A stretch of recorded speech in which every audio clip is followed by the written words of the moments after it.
Grand Rising, beloved, and hopefully everyone is doing wonderful this fine day.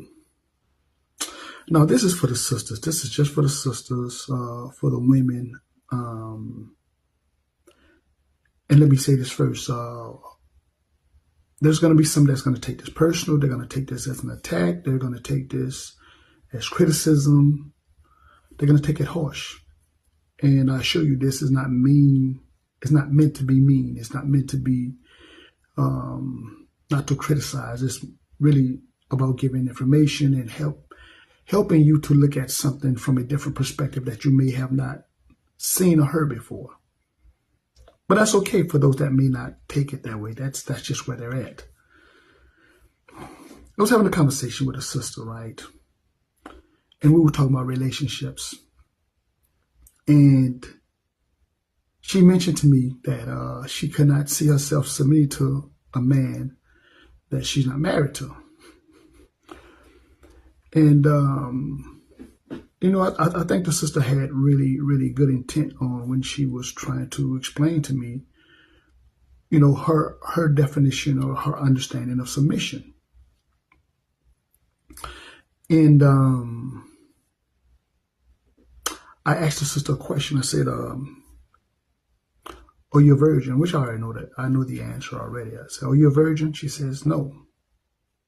And she says, what does that have to do with anything? And that says a lot. I says a lot. A lot of sisters don't realize you're giving up your value. You're giving up your value just at the drop of a hat, right? Drop of a dime. It just mere conversation.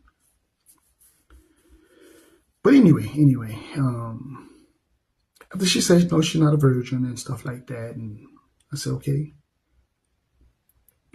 I said, well, the reason why I say that, sister, I said, because do you realize that when you allow a man to penetrate you, when you allow a man to, put you in a position of intimacy, it's really a position of submission. It's the most divine submission that a woman can give to a man. So if you're not married, right? If you're not married now, because again, you stated that you're not a virgin, then, you have to realize that in your argument of submission, you have to really think about what you're saying, because, you should have a man prove himself to get to that point in your life where he then becomes the person that dominates you in a physical sense, right? Because that's where the submissive position is. Somebody over you, somebody can pin you down and hold you down, but you're doing this willingly, right? He didn't have to take it; you gave it to him. And she got quiet. You could see the look on her face. She got real quiet. And again, because I've heard women repeatedly say these things, on social media and in the movies and or whatever, what I'm saying? And it has become common. It's like, women will say this like it's a badge of honor, but not realizing men that understand this and men have come to this realization. They look at you and they just shake their head. And some men just really won't even tell you, because it's like when you have women that think that this idea of being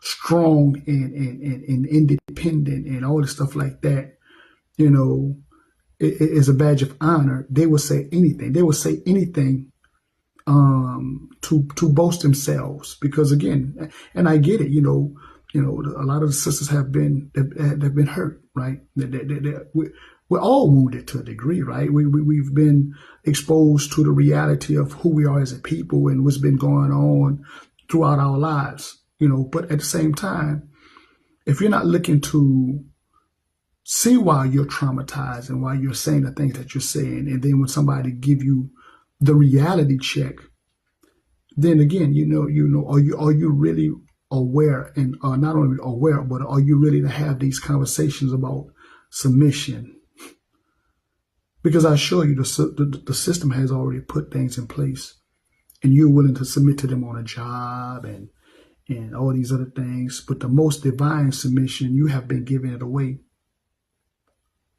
like nothing, like nothing. Anyway, that's what I see. You may disagree. With that being said, as usual, peace, love. Shalom.